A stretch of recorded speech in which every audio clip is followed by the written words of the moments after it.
प्रयागराज माघ मेला कैसे जाए कैसे घूमे वो सब बताएंगे हम। હેલો ગાઈઝ, તો સ્વાગત છે અમારું આ નવા બ્લોગમાં અને તમારા બધાનું સ્વાગત છે અમારા બ્લોગમાં. અને આપણે જઈ રહ્યા છીએ આજે પ્રયાગરાજ માઘ મેલા. તો આપણે ક્યાં રોકાશું, ક્યાં કેટલું સસ્તું છે હોટલો ને એ બધું બતાવશું, અને કેવું છે ફરવાનું એ તમને પ્રયાગરાજની અંદર બધું બતાવશું. તો બધા અમારી સાથે જોડાયેલા રહેજો.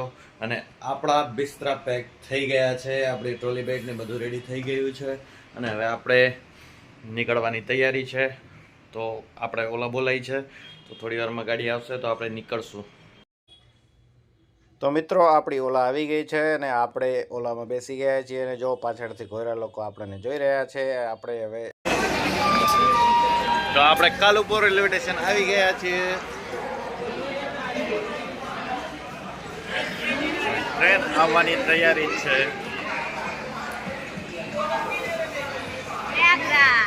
પ્રયાગરાજ માટે આપણી અમદાવાદથી પ્રયાગરાજ જવાવાળી સુપરફાસ્ટ 22,967 પ્લેટફોર્મ ઉપર આવી ગઈ છે અને આપણા પ્લેટફોર્મ ઉપર લાગી ગઈ છે. તો આપણે હવે જેવી લાગે એટલે એમાં જઈને બેસી જવાનું થાય છે. હો મિત્રો, જો આવી ગઈ છે એકદમ ટાઈમ ટુ ટાઈમ.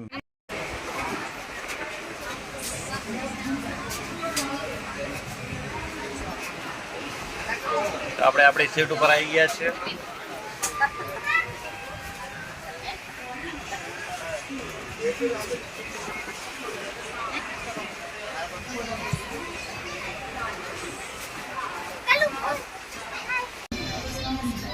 બોલવામાં શું જાય થોડોક વિડીયો કે આ સ્ટેશન આવ્યું જબલપુરનું.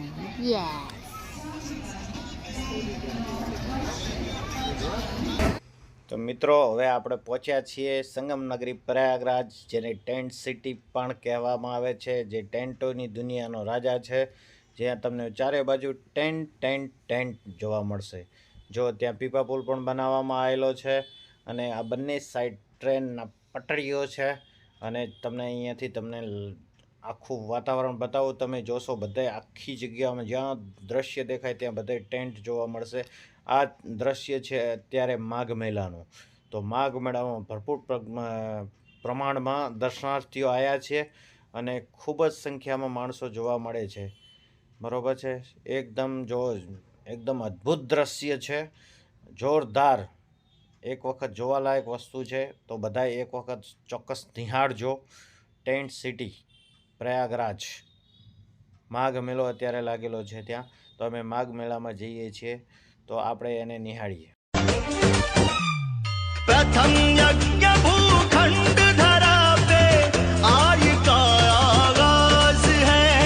प्रथम यज्ञ भूखंड धरा पे आज का आगाज है पावन संगम की धरती ये प्रयागराज है, ये प्रयागराज है।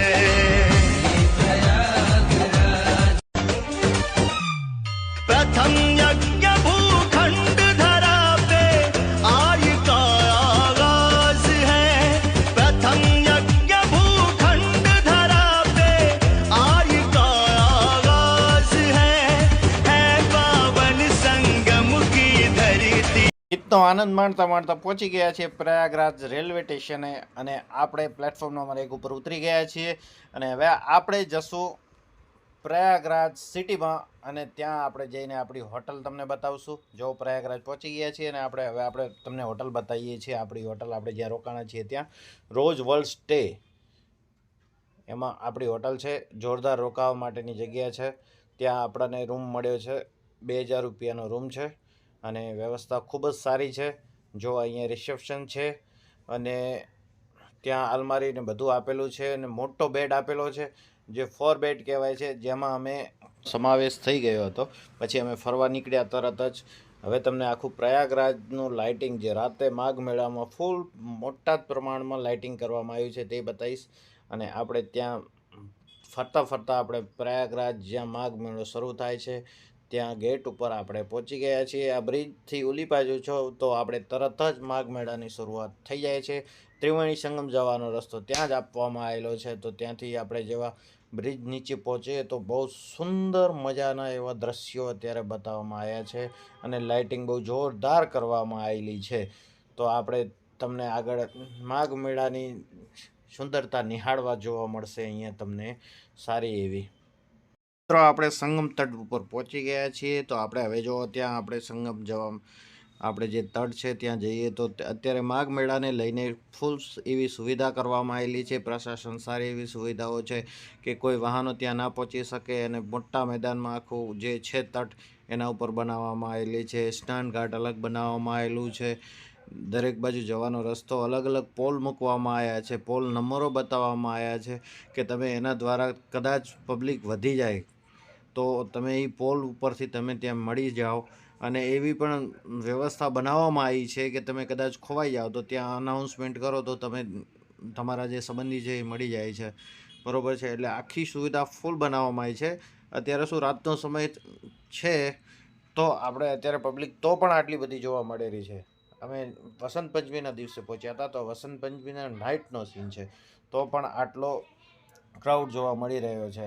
રાતની અંદર દિવસે તો ફૂલ હતો, પગ મૂકવાની પણ જગ્યા નથી આ આખા એરિયામાં. પણ અમે મોડા પહોંચ્યા એના કારણથી રાતનો સીન છે તો રાતે પણ આટલી બધી પબ્લિક તમને રાતની અંદર જોવા મળેલી છે. ચહેતીને લઈને આગળ જાય છે અને જો તમને ચારે બાજુના દ્રશ્યો બતાવીએ, બહુ સુંદર દ્રશ્યો છે. અત્યારે રાતમાં પણ માણસો એટલા સ્નાન કરવા માટે આવ્યા છે વસંત પંચમીના કારણથી. અને આ બાજુ આપણે સ્નાન કર્યા પછી કપડાં ચેન્જિંગ રૂમ મૂકવામાં આવેલા છે. ઘણા બધા એવા ચેન્જિંગ રૂમ છે કે તમે ત્યાં આવીને ચેન્જિંગ કરી શકો છો. એટલે કોઈ એવી અગવડતાવાળી વાત નથી. સુવિધાઓ ફૂલ મૂકવામાં આવેલી છે. અને તટ ઉપર રાત્રે પણ વસંત પંચમી હોવાના કારણથી ખૂબ માણસો આવ્યા હતા અને ખૂબ સારા એવા સ્નાન કરતા. બહુ ઠંડી હતી, અતિશય ઠંડી હતી કે સહન ના થાય એવી ઠંડી. તો પણ માણસો અત્યારે ત્યાં માઘ મેળામાં સ્નાન કરેલા છે. જો અમુક ગ્રુપો સ્નાન કરે છે અને બધા એ તટ ઉપર જો આ માણસો કેટલા બધા આવી ઠંડીમાં પણ સ્નાન કરતા હતા. ખૂબ જ ઠંડી હોવા છતાં પણ આપણે પણ એવો વિચાર કર્યો છે આપણે પણ સંગમમાં સ્નાન કરીશું. તો અમે બધા જનો વિચાર એવો હતો કે આપણે સંગમમાં સ્નાન કરશું, પણ સંગમનો જ ઉપર સ્નાન કરવાનો વિચાર કર્યો હતો. પણ ઠંડી એવી હતી એટલે નેહા અને મારી મમ્મીને બધા વિચાર કર્યો કે ના ભાઈ આપણે તો અત્યારે આવો ઠંડીમાં સ્નાન કરવી જ નથી. ચાહેતીને જો ફૂલ ધાબળે આખી ઉઢાડી રાખેલ છે. મમ્મીએ વિચાર કરે કે આવા પાણીમાં પગ મૂકવો કે ના મૂકવો. બધાએ વિચાર કર્યો, બધાએ માંડી વાર્યો. અમુક લોકો તો બહુ એવી ઠંડીમાં પણ ખૂબ નાહ્યા છે. પણ આપણે તો વિચાર કરી લીધો હતો કે હું તો નાહવાનો જ છું. બરાબર છે. મેશ્વાને અમે કીધું હતું પણ મેશ્વા પણ એટલી ઠંડી હોવાના કારણથી એને જીગર નથી. પણ આપણે તો નાવા તૈયાર થઈ ગયા છે. તો જો આપણે મેશ્વા ધક્કો મારવાનું કરે પણ ના પાડી, રહેવા દે ઠંડી બહુ છે તો અત્યારે રહેવા દે, પહેલાં મને મારી રીતે ટ્રાય કરવા દે, હું થોડું શરીર ઉપર પાણી નાખું અને પછી નાવાનું કરું.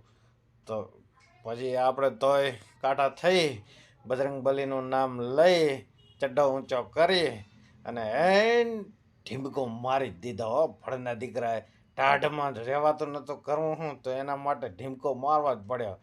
એ જોજો એ થોડા પાણીને એમ કરવું પડે. ઓલો કહેવાય છે ને કે સીધું માથા ઉપર નાખે તો મરી જવાય. એના માટે પહેલો પાણી હાથ પગમાં સોંપડ્યો અને જીગરનો ફાડ્યો. હમણાં જોજો હવે ઢાઢમાં તમે જુઓ તો સહન નથી થતી, કરવું શું. પણ તોય હવે નાવ પડ્યા જ છીએ તો તારે નહીં જ નાખીએ. એ જો બગડ પેલો કૂદ્યો જો પાણીમાં. તારે રવા જઈશ લ્યો. કરી નાખ્યું વસંત પંચમીનું સ્નાન. વસંત પંચમીનું સ્નાન કર્યું અને એન્ટ્રી મારે ભાઈ હીરો જેવ્યો. પણ એ તો હવે એનું મન જ જાણે છે કે ભાઈ કેવું જાય ઢાઢમાં. નાતા તો નહીં નાખ્યા છે પણ પછી તો ઢાઢ ચડી ભાઈ. હા જેનું નામ નહીં. એવી ઠંડી હતી એવા ટાઈમે 11 ડિગ્રીમાં એવા મસ્ત ઠંડા પાણીમાં સ્નાન કરી જો. અને પછી એ ઠર્યા છે કાંઈ. લાવો રોમાલ લાવો, બીજી વાત જ નહીં હો. ફટાફટ રોમાલ ગોત્યો અને ભાઈ અત્યારે બીજી વાત ના કરશો, પેલો રોમાલ દો, ફટાફટ ઓઢવાનું કરો પછી બીજી વાત. અને ઠરી ગયા પહેલાં. પણ તોય એક દ્રષ્ટિએ વસંત પંચમીનું સારું એવું સ્નાન થઈ ગયું છે. અને જો અમારો કલ્લુ અમને જોવે રહ્યા છે, અમારી ચહેતી જોવે છે. આપણે એને પ્રેમથી કલ્લુ પણ કહીએ છીએ ક્યારેક. તો એનું ખોટું ના લગાડવું કોઈએ, અને કોઈ એને નામ એ કલ્લુ કેવું પણ નહીં. ઘરમાં જ એવી રીતે બોલાવીએ છીએ. અને બાકી શું દ્રશ્ય છે તમે નિહાળી શકો છો કે જો લાઇટિંગ વાઇટિંગ ફૂલ અને ફૂલ એમ આખું દિવસ જેવું વાતાવરણ લાગે. ત્યારે રાતના 9 વાગ્યા હતા. જો લેડીઝો પણ એટલા સ્નાન કરી રહી છે રાતના 9 વાગે, પણ ચારે બાજુ તમને પબ્લિક સ્નાન કરતી જોવા મળશે અને હોડીઓ બધી સામે ટંગેલી છે અને પછી ચારે બાજુ લાઇટિંગ વાળું વાતાવરણ છે. પણ તોય આપણે તો ઠંડીમાં નાયા એટલે આપણે તો વાત જ મૂકી દે જો કે ભાઈ નહીં નાખ્યા. આપણે વસંત પંચમીનું સ્નાન કર્યું છે. ચારે બાજુ લાઇટિંગ જોરદાર આપવામાં આવેલી છે અને જોરદાર છે. તો તમે નિહાળો હવે પ્રયાગરાજ માઘ મેળાને. प्रथम यज्ञ भूखंड धरा पे आय का आगाज है. प्रथम यज्ञ भूखंड धरा पे आय का आगाज है पावन संगम की धरती ये प्रयागराज है, ये प्रयागराज है.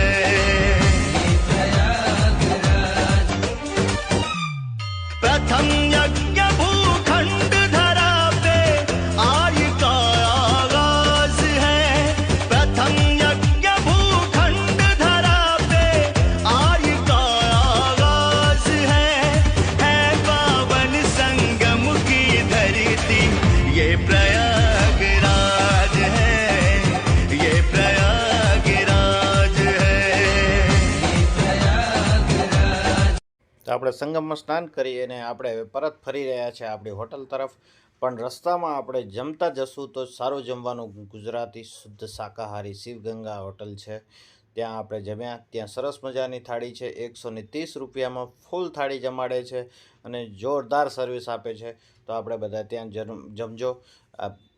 રેલવે સ્ટેશનની સામે જ આવેલું છે આર્યું શુદ્ધ શાકાહારી ગંગા હોટલ. તો આપણે ત્યાં બધા જમજો. સરસ મજાનું જમવાનું છે. તો તમે બધા જેમ સપોર્ટ કરો છો એમને એમ સપોર્ટ કરતા રહેજો.